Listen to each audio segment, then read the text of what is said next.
what do you think were the odds of when you were growing up and playing snooker? And if somebody asked you that there will be a day when you will be knighted by... Yeah. So Yeah. how would you have reacted to that? I'd say completely impossible. Really, I'd have given that, if somebody had suggested that when I was a student playing snooker, drinking beer in pubs, and someone said, "Oh, I'm going to end up Sir David Spiegelhalter," I'd say, "Don't be daft," completely ridiculous. So when I got the letter, because you get a letter, So they tell don't us, how warn does it you. work? Tell me everything. Yeah. I didn't know my name had been put in. I knew absolutely zero about it. Suddenly a letter arrives. You open it up saying, we would like to award you a knighthood. Do you agree? And I just thought it was a joke. I thought, someone's playing a joke on me, a scam. This is just a scam. I was holding it up and I thought, hang on, this is really well done. This is really good quality paper. And I didn't believe it. And I said, God, I think it's true. I really, because I knew no preparation whatsoever. I had no idea about this. Yeah. And then I said, yeah, all right, I'll have that.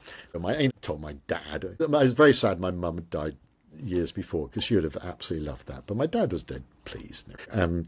And then, you go along to the palace, and I got William, which was great. I'm a big fan of William. And the whole business, and you get trained how to kneel down in front of him, because he puts the sword on each shoulder. And then you stand up, and you've got a little thing to help you stand up again, because you don't want to ask him to help you up. So you get a little practice beforehand of bending down, and then you go in, and it's 100 people getting stuff. Lovely. And this was for the work that you did in medicine, right? In that statistics. Yeah, so contributions to largely medical statistics. A lot of it was because of the work I've done for public inquiries. So this is sort of official work for the Bristol Royal Infirmary inquiry into babies with hearts, which is talk about in the art of statistics, with heart disease who died, stuff like this for good works.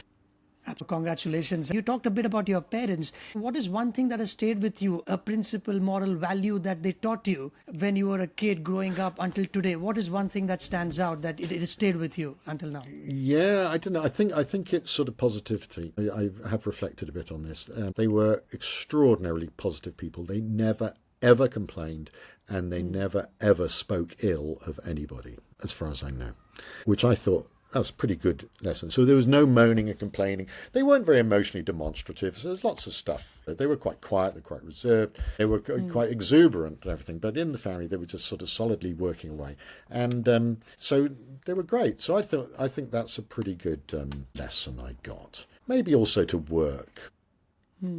Anyway, no, that's a good question. But I think that's what I took away. I would take away.